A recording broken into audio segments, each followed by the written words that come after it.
સુરત પોલીસનો તેરા તુજકો અર્પણ કાર્યક્રમ અમરોલી ખાતે આયોજન કરવામાં આવ્યું હતું।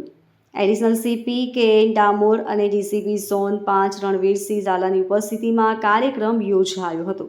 ઝોન 5માં સમાવેશ પોલીસ સ્ટેશન દ્વારા ઘરફોડ અને ચોરી જેવા ગુન્હામાં રિકવર કરેલ 1,14,00,000નો મુદ્દામાલ પરત કરાયો। અલગ અલગ મૂળ માલિકોને આ કાર્યક્રમ અંતર્ગત મુદ્દામાલ પરત કરવામાં આવ્યો હતો। સોનાના ઘરેણાં, રોકડ રકમ, મોબાઈલ, 18 જેટલી 4 વ્હીલ કાર મળી 1,14,00,000નો મુદ્દામાલ પરત કરાયો હતો। મૂળ માલિકોએ પોતાની કિંમતી વસ્તુ પરત મળતા ખુશી વ્યક્ત કરી હતી અને સુરત શહેર પોલીસનો પણ આભાર વ્યક્ત કર્યો હતો। આજરોજ ઝોન 5 વિસ્તારના જે ગરફોડ ચોરી થયેલા મુદ્દામાલની તેરા તુજકો અર્પણનો કાર્યક્રમ રાખવામાં આવેલો।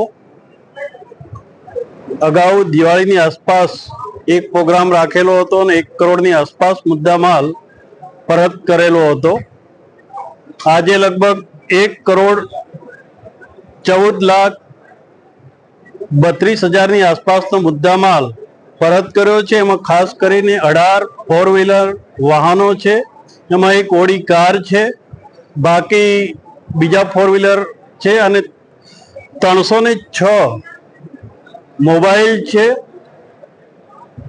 એક ઘરફોડ ચોરી થયેલી એના લગભગ 23 લાખની ઉપર સમથિંગ ઘરેણાં પરત કરવામાં આવે છે। ટોટલ આજરોજ 1,14,35,000ની આસપાસનો મુદ્દામાલ નાયબ પોલીસ કમિશનર ઝોન 5ના થાણા વિસ્તારમાંથી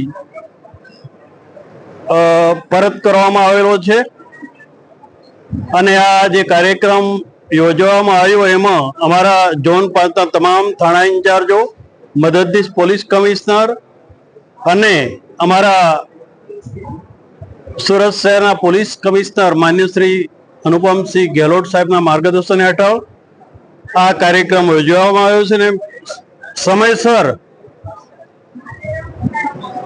જે લોકોના ચોરી કે ગરફોડ થયેલી એ મુદ્દામાલ આજરોજ પરત કરવામાં આવેલો છે। એમાં સતત અમારા પોલીસ કમિશનર અનુપમ ગેહલોત સાહેબનું માર્ગદર્શન પૂરું પાડેલું છે। Bureau report LK star news, Surat.